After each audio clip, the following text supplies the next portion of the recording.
Gate से Undertaker और golden winged alien जा चुके थे। अब वहां बस एक बड़ा सा खून का तालाब बचा था। जहांगीर दूर से देख रहा था। दिलचस्पी तो थी, लेकिन डर भी लग रहा था, इसलिए पास नहीं गया। उसे लगा शायद बाकी दो अनजाने आइप्सिलॉन्स भी आने वाले हों, तो वो दूर ही छुप कर वेट करता रहा। 1 घंटा बीत गया। झांग ये लगभग हार मानने ही वाला था कि तभी वो टॉल एलियन काले कॉम्बैट सूट में वापस आता दिखा। उसने पहले ध्यान से ब्लड पूल को चेक किया, फिर हाथ में नाइट स्वॉर्ड और एक शील्ड लेकर गेट की तरफ बढ़ा। धीरे धीरे खून में से चलते हुए वो गेट तक पहुंचा और टेस्टिंग करने के बाद पूरे दम से तलवार मारी। बूम! काली आग भड़क उठी, जमीन हिल गई, लेकिन गेट पर बस एक गहरा निशान पड़ा। गेट टूटा नहीं। इसे साफ था कि यह गेट एक बहुत ही पावरफुल सील से बंद है। वो टॉल एलियन भी कुछ देर सोचता रहा और फिर वहां से चला गया। जहांगीर समझ गया कि अगर इतना पावरफुल बंदा गेट नहीं खोल पाया तो वो भी कुछ नहीं कर सकता। थोड़ी देर बाद गोल्डन आर्मर वाला बंदा भी आया। उसने पुराने निशान को देखा, हल्की सी हंसी दी और बिना कुछ किए चला गया। जहांगीर अब पूरी तरह श्योर था, गेट अब सिर्फ तब खुलेगा जब पज फैमिली अंदर जाएगी, और वो भी जुआन जाओ धर्म सभा के टाइम पर। लेकिन इन सब लोगों की पहचान उसे समझ नहीं आ रही थी। पांचों आइप्सिलॉन्स की ताकत बहुत जबरदस्त थी और किसी को भी वो पहले नहीं जानता था।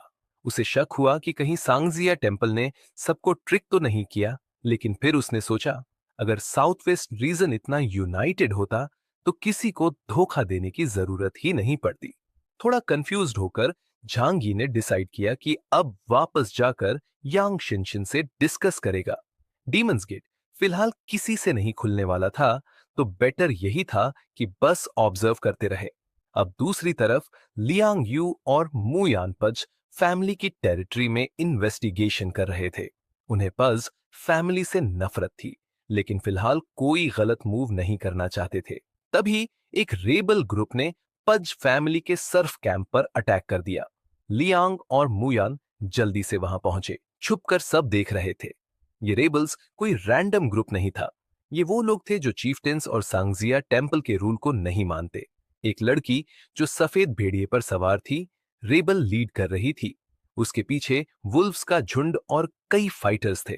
उन्होंने कैंप पर अटैक किया, सर्फ्स को आजादी के लिए उकसाया। तुम लोग गुलाम नहीं हो, ये खाना और घर तुम्हारा है। सर्फ्स डर रहे थे, लेकिन रेबल्स की ताकत देखकर कुछ ने हिम्मत की और हथियार उठा लिए। धीरे धीरे रिबेलियन फैलने लगा। कई प्राइवेट सोल्जर्स को रेबल्स ने आसानी से हरा दिया। लियांगयू खुश थी कि कोई तो स्टैंड ले रहा है, लेकिन मुयान ने उसे रोका। इमोशन से काम नहीं चलेगा, अभी हमें शो अप नहीं करना चाहिए। तभी पजगेसांग को न्यूज मिली। उसने कॉर्मली पूछा, स्नो माउंटेन कॉन्डर आया क्या? नौकर ने बताया, नहीं, वो शेफर्ड लड़की जुओमा है। गेसांग ने तुरंत क्यूंगदा को भेजा, जिसे पकड़ना हो पकड़ो, जिसे मारना हो मारो।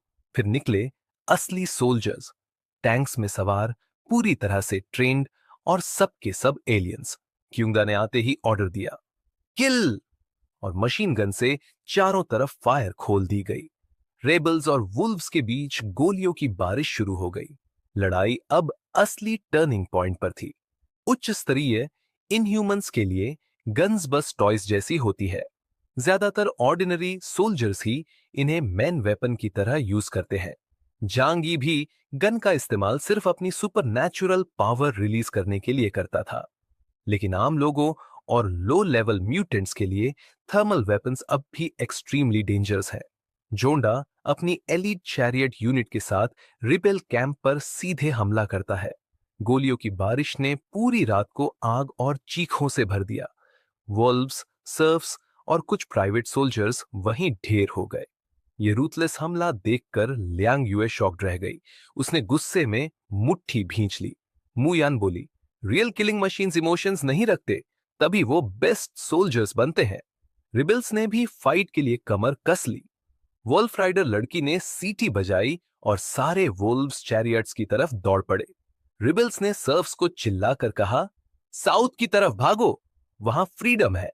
कुछ सर्फ्स ने डर कर भागने की कोशिश की, लेकिन ज्यादातर वहीं पड़े रहे, जैसे कुछ ना देखने से बच जाएंगे। जुओमा ने वेयरवॉल्फ फॉर्म ले लिया, आंखें आइस ब्लू, व्हाइट फर और हाथ में आइसी विप। उसने विप को घुमाकर बुलेट्स को रोकने के लिए आइस की वॉल बना दी। जोंडा चैरियट से बाहर आया, पाइप जलाते हुए। ब्लैक स्मोक से ढका वो सडनली एक 5 metre tall dark skin monster बन गया। उसकी एबिलिटी थी एंग्री किंग कॉन्ग। जुओमा और जोंडा आमने सामने आ गए। वो जानती थी ये कितना डेंजरस है। Combat power index 9700। फिर भी उसने फाइट शुरू की। लियांग यूए और मुयान छिपे हुए सब देख रहे थे। जुओमा क्लियरली अंडर पावर्ड थी। उसके अटैक्स बार बार फेल हो रहे थे और जोंडा की पंचेस पूरे फील्ड को तबाह कर रही थी। सर्फ्स डर के मारे रोने लगे। कुछ धार्मिक लोग रिबेल्स को ही गाली देने लगे। तुम ना आते तो हम पिग्स की तरह सही, लेकिन जिंदा तो रहते। ल्यांग यूए अब और सह नहीं पाई। उसने कहा, I have to go help them. Muyan ने टोका, तुम्हारी आइडेंटिटी रिवील हो सकती है। जांग यी का पूरा प्लान रिस्क में पड़ जाएगा। लैंग यूए ने जवाब दिया, रिलैक्स, मैं डिसगाइज में रहूंगी। No one will recognise me. But Muyan, तुम्हें उन महिलाओं को बचाने में रिबेल्स की हेल्प करनी होगी। मुयान थोड़ी देर चुप रही, फिर बोली, fine, but I want fight. अगर तुम पकड़ी गई तो ये सिर्फ तुम्हारी प्रॉब्लम होगी। लियांग यूए ने मास्क पहना और मुस्कुराई। ओके। इधर बैटलफील्ड पर जुओमा बुरी तरह दब चुकी थी। तभी उसके हेडसेट में एक कोल्ड फीमेल वॉइस आई, मैं तुम्हारी हेल्प कर सकती हूं, लेकिन एक शर्त है। 3 किलोमीटर दूर या एक अंडरग्राउंड यार्ड में 100 से ज्यादा औरतें कैद हैं। उन्हें रेस्क्यू करना होगा। जुओमा शॉक्ड रह गई। We came to find them. उनमें मेरी बहनें भी हैं। I accept. लैंग यूए ने गहरी सांस ली, मास्क नीचे किया और बोली, लेट्स फिनिश दिस। जुओमा गिरने ही वाली थी कि कियोंगड़ा के चेहरे पर एक डरावनी हंसी फैल गई, लेकिन तभी उसे किसी की नजर अपने ऊपर महसूस हुई और उसका पंच वहीं रुक गया।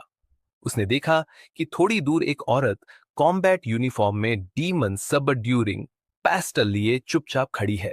रीइंफोर्समेंट्स, क्योंगड़ा ने बड़बड़ाया और फिर झूमा को मारने के लिए पलटा।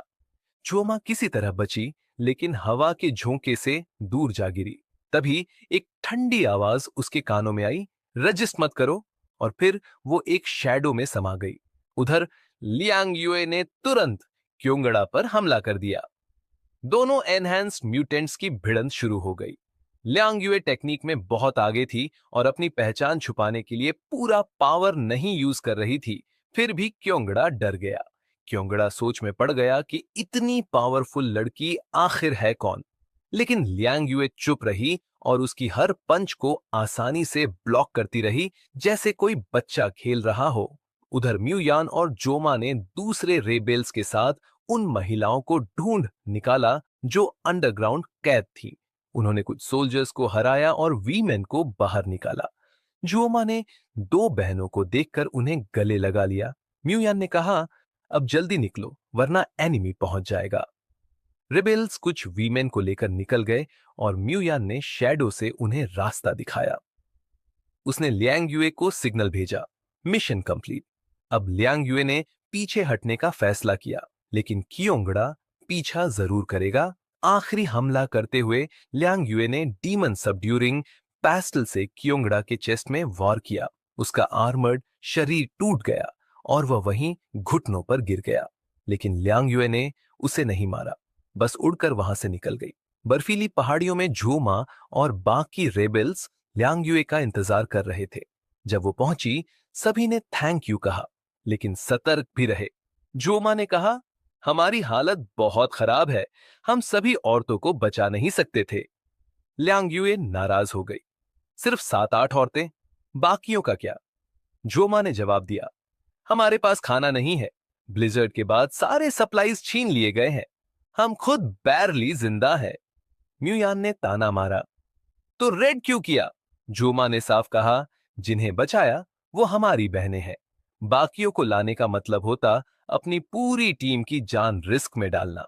ये वॉर है और हमें प्रैक्टिकल होना पड़ता है। लियांग यूए को यह बात कड़वी लगी, लेकिन वो समझ गई कि जोमा सच बोल रही है।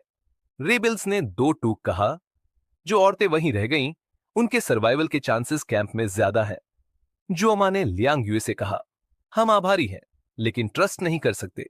अगर तुम वाकई चीफटेन की एजेंट हो तो अभी हमें मार डालो, वरना प्लीज वापस जाओ।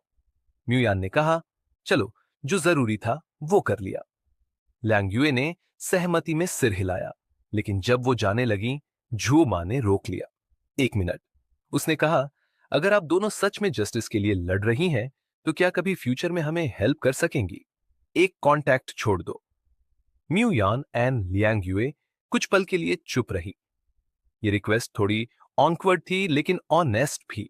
लियांग यूए ने पूछा, कांटेक्ट इन्फो एक्सचेंज करे। जो मां ने सर झुका लिया। माफ कीजिए, हम अपना कांटेक्ट नहीं दे सकते। अगर आप लोग तुस्सी के आदमी हैं, तो कैंप का पता लगाना आपके लिए आसान होगा, इसलिए हम ही आपसे कांटेक्ट करेंगे। उसकी चीक्स थोड़ी लाल हो गई। वो जानती थी कि ये डिमांड थोड़ी ज्यादा है, पर सर्वाइवल के लिए ये जरूरी था।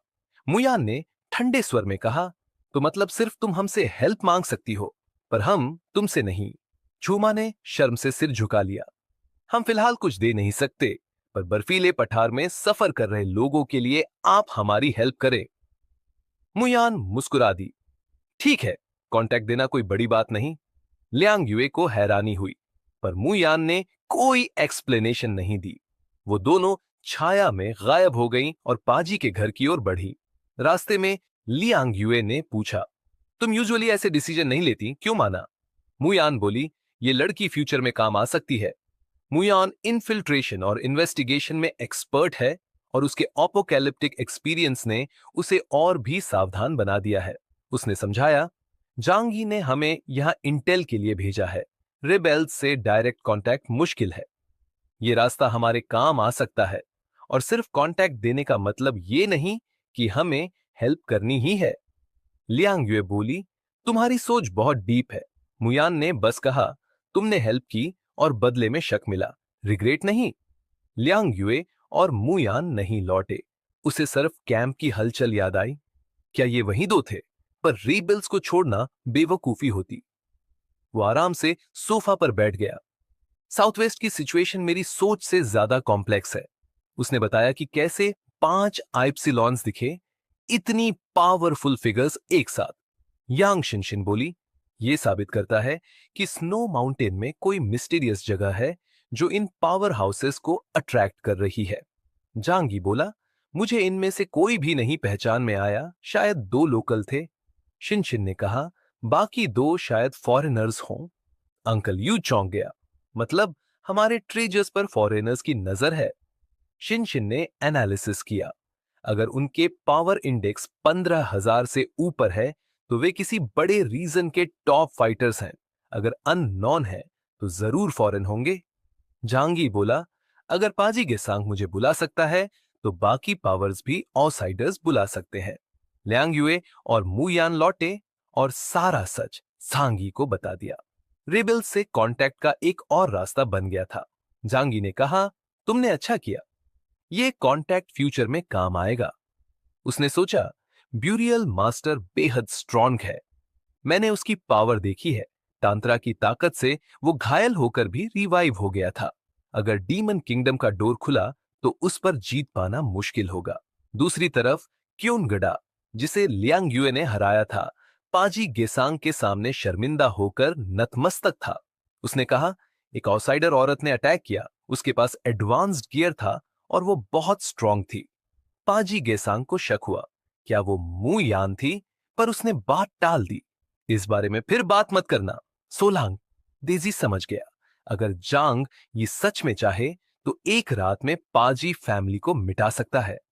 उसे यकीन नहीं था कि इतना बड़ा किलर सिर्फ कुछ सर्फ्स को बचाने आया होगा। उसने कहा, इन्वेस्टिगेशन तेज करो, पेट्रोल बढ़ाओ, दोबारा ये मिस्टेक ना हो।